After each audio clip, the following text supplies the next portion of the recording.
So what is a density curve? This is probably not something you've heard before, a term, so I'm going to just go ahead and define it for you. A density curve is a curve that is on or above x-axis. Now that's not that helpful because let's just be honest, all of our graphs have an x-axis, right? So that's kind of, okay, great. You just told me it's everything we've done so far. But here's the big one. A density curve is a curve that has an area equal to 1 under it. A density curve is a curve that has an area equal to 1 under it. So, for example, I'm going to draw you guys a density curve. Here's the x-axis. So there's that. And then here is my density curve. There it is. That's my density curve. Sure. It would be very fun to integrate. Wouldn't it? How do you know That has an area equal to 1 under it. Why does it have an area equal to 1? Because I called it a density curve. That's why. Is that enough matter? No, put the y-axis. You're playing right. Don't even want a y-axis on that one. All right, now here's another density curve. That's a density curve. These are two very different density curves, but what's the area of this density curve? 1. Why? Because it has to be. I called it a density curve. It has to have an area equal to 1 under it. So if it is called a density curve, it has an area equal to 1 no matter what the shape it is or whatever. Okay, so the area equals 1. Why is the curve in quotations? Because as you see, it doesn't necessarily have to be a curve. It can be a box. Okay, you'll see in a little bit it can be any other shape either. Yes, we are going to use density curves to find areas underneath that density curve. My calculus people are like, oh, we're going to integrate. No, we're not. We don't do that in this class. So, but it is the same idea, right? We're just going to do it the fast way, the non-calculus way. All right, so let's look at this. Suppose you use your calculator's random number generator to randomly produce a number between 0 and 2. It could be like one of these kind of numbers. How many numbers are there between 0 and 2? Infinite. There's an infinite amount of numbers. But how many times does each number occur?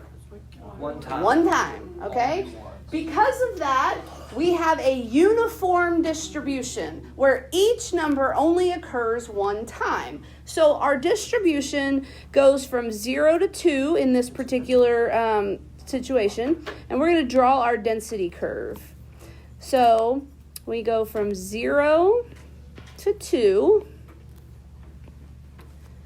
and there's our density curve. It is uniform, so every number is occurring the same amount of times, but is the height here 1? It would be 1/2. Wow, it would be 1/2. Interesting. Where did you get that information from? Because I'm pretty sure it's not written up there. Yeah, the area would be 1. Okay. I told you guys it's a density curve. It says draw a density curve. Draw the density curve. It's a density curve. So what does that mean about the area here? The area equals 1. Now, I know that this density curve goes from 0 to 2. That's how it was defined. The x-axis was defined. And this, what is the shape of this density curve? It's a rectangle. Do you guys remember from geometry how to find the area of a rectangle? Base times height, okay? If I know that the area of this density curve is 1, and I know the base goes from 0 to 2, so therefore the base is 2, and I don't know the height just yet, I could solve, right? Algebra, a one-step equation. I'm going to divide both sides by 2, and there's my height. My height is 1/2. Everybody understand how I got a height of 1/2? Fantastic. Questions, comments, concerns? So many concerns. Okay, cool. So here's what we're going to do. We're going to use that same density curve, and we're going to find out what percent of the randomly generated numbers will be between 0.87 and 1.55. So again, I'm just going to redraw my density curve. It's the same curve. I don't think I made it as long, but whatever. Same deal. 0.87. Where's 0.87 on this density curve? Oh, yeah. Right there, right? Right there. Right there, right there. How about here? 0.87. 1.55. You guys know where it is? Yeah, ish. It's like right there, ish. Here's the deal. I'm trying to find what percent of the data is in this shaded section of this density curve. What percent of the data is there? How are we going to find out what percent of the graph is shaded here? I just got to figure out what the base is and what the height is. All right. So whatever the area is will be my proportion that is shaded, and then I can just turn that into a percent. So what's the base here? Subtract 87 from 1.5. Perfect.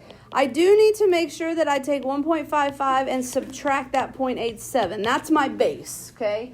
My base is not 1.55 because I cut out some parts there. So 1.55 minus 0.87. Now, what's the height of this section?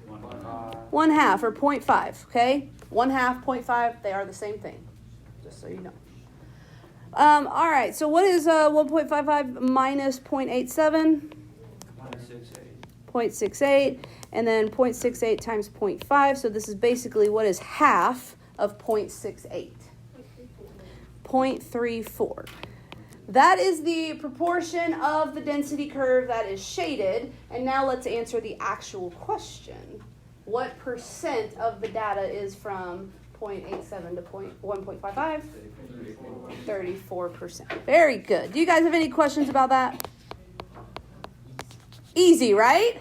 You're like, wait, I thought you said this class was getting harder.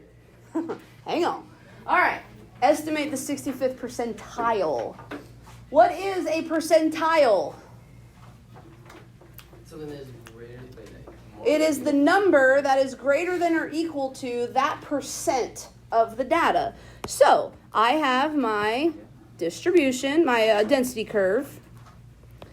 0 to 2, height of 1/2. All right, cool.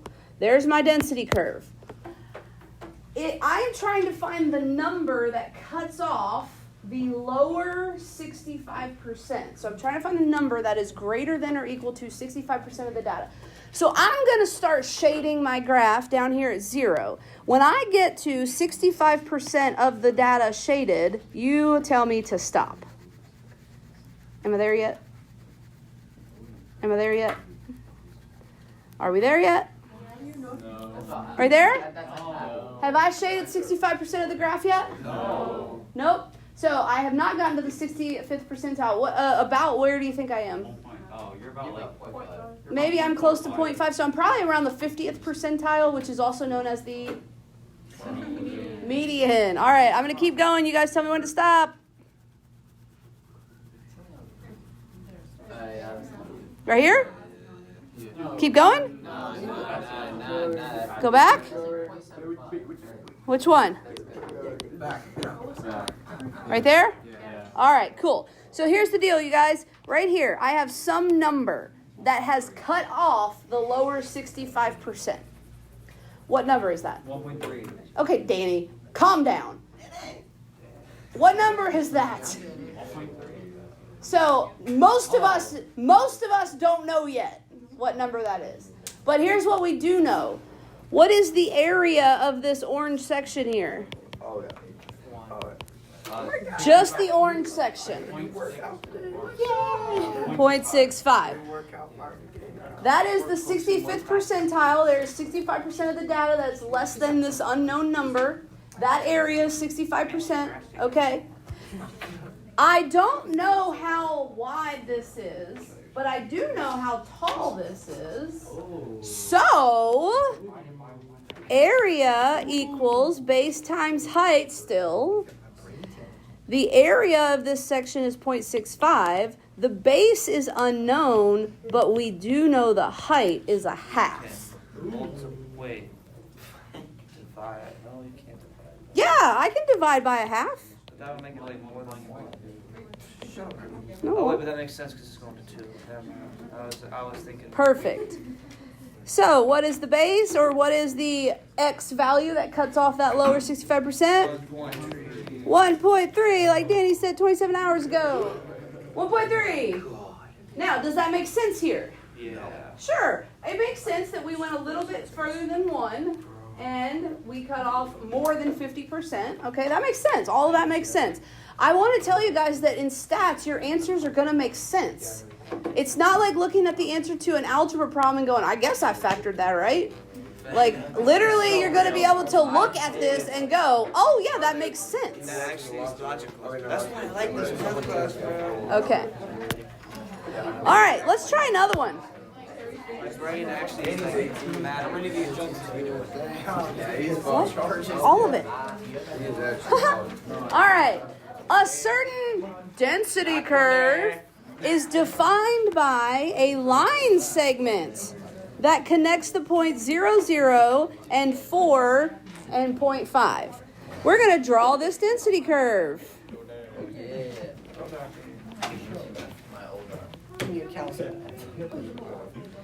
You guys, look, it's like the coordinate plane. Don't you miss the coordinate plane? Absolutely not. No? Absolutely. Even if it don't fit.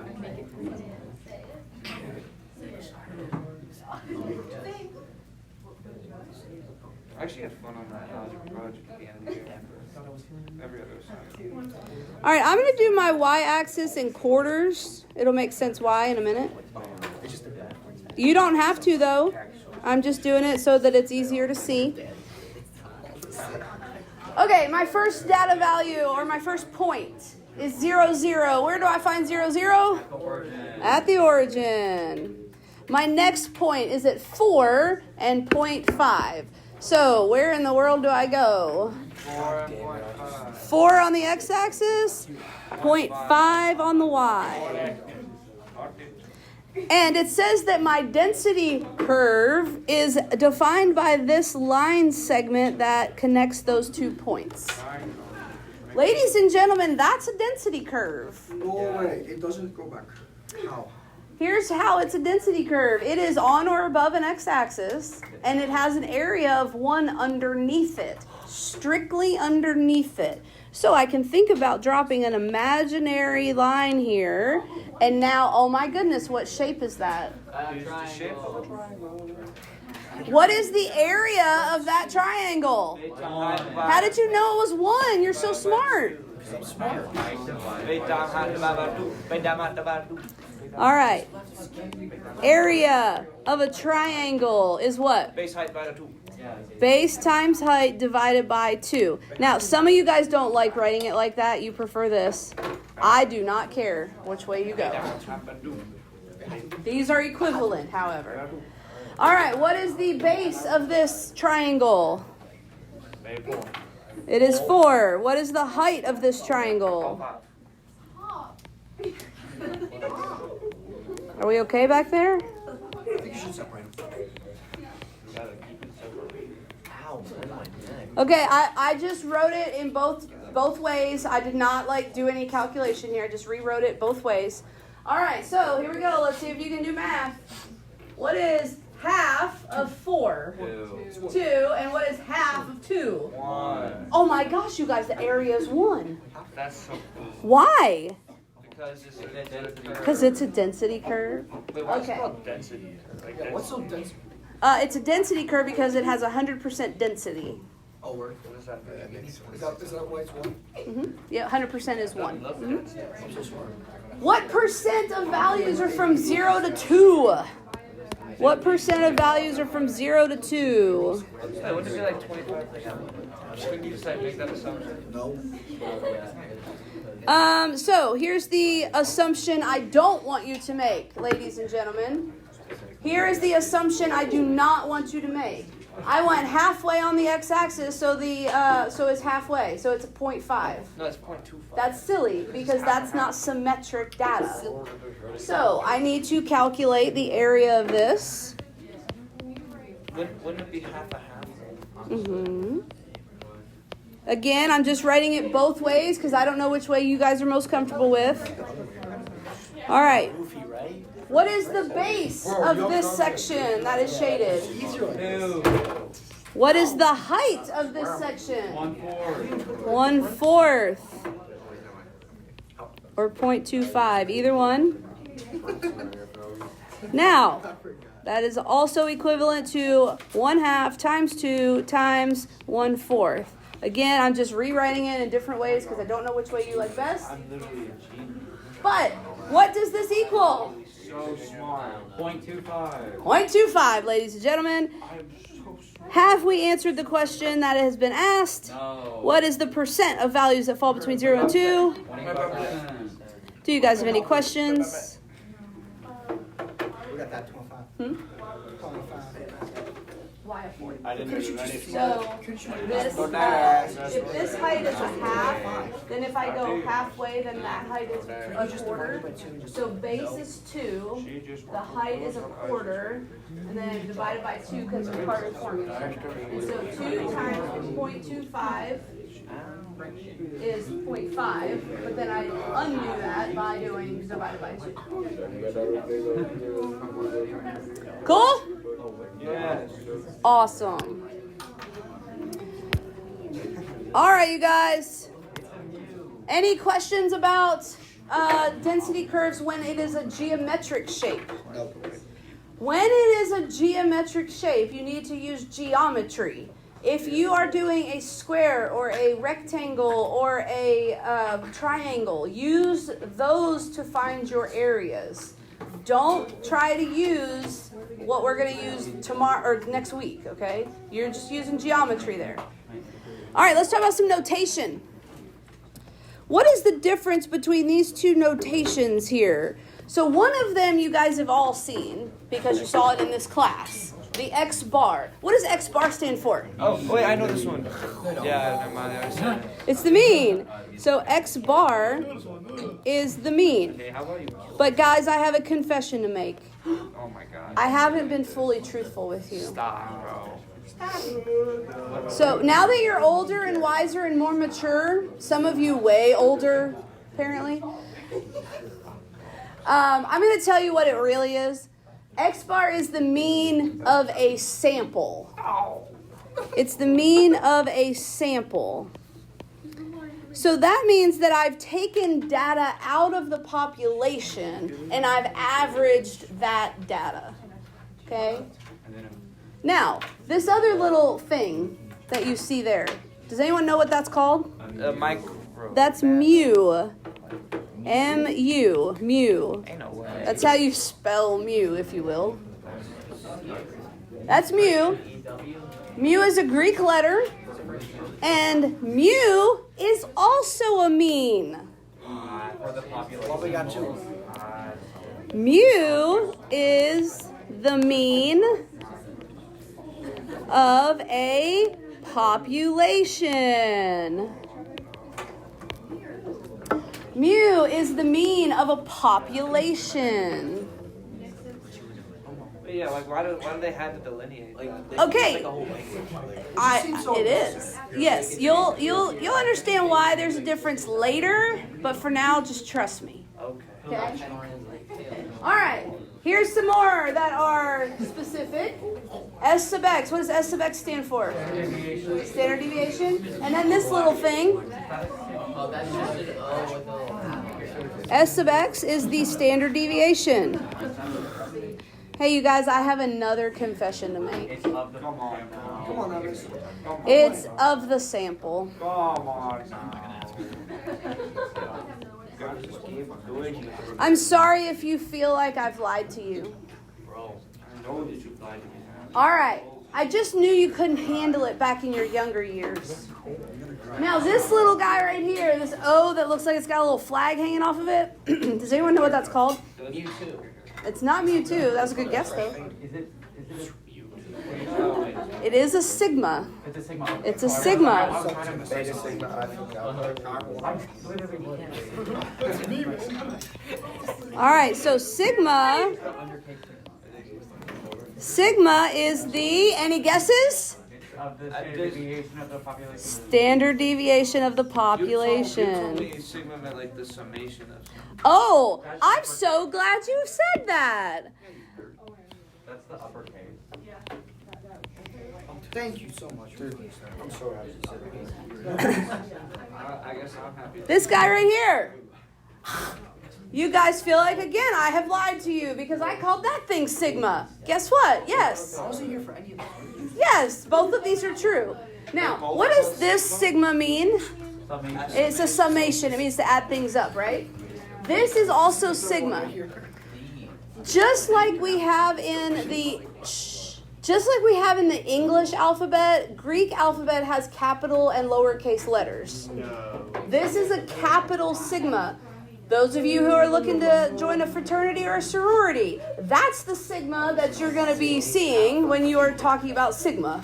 Okay, sigma chi or whatever. That's the sigma. Sig Alpha P. Don't use this one, y'all. Don't do that. All right, cool. My dream. All right, shh. Ladies, Wait, so what does that sigma mean? Does gentlemen. that literally just mean is this It is the standard deviation of a population. but it's not like a one word thing like the other sigma. Like the other sigma just means summation, but that one's like specific. Yeah, that one means the standard deviation of a population. The Greeks didn't know that. Yeah. They didn't like that, did they? No. All right, correct notation is very important. Shh. Correct notation is very important. It's so important that at some point we will take a quiz over notations. Just notations. Right now you don't know enough to make it worth a quiz, but later we will take a quiz over notations, just notations. So just know that that's going to happen at some point. We are often going to use a sample to estimate a population. Literally, guys, that's what stats is. Stats is we take data out of the population, we estimate something, and then we say, you know what? That's a good enough estimate. I think that works for the population. That's basically stats. Values that are calculated from a sample are called statistics. Shh, you guys. Are called statistics. Values that are calculated from a sample are called statistics. The two that you guys are going to see the most often are going to be X bar and S sub X. X bar and S sub X are the most common statistics that you're going to use. If we are talking about a value for an entire population, we're going to call that a parameter. A parameter. The two most common ones that you're going to use are mu and sigma. Now, if I go out and take a census, meaning I talk to every single person in the population and I find the average, I should use mu. If I just talk to a few people in the population, I should use X bar. But there's a point where I say, you know what? I think that this sample is good enough to become mu. So X bars can turn into mu's. Do you have to like prove it some way mathematically, statistically? No, you have to prove it statistically based on the method that you use to take the In the sample. relative frequency way of the theoretical probability, right? Absolutely, yes. Very good. All right, so make sure you guys are thinking about and using your notation appropriately.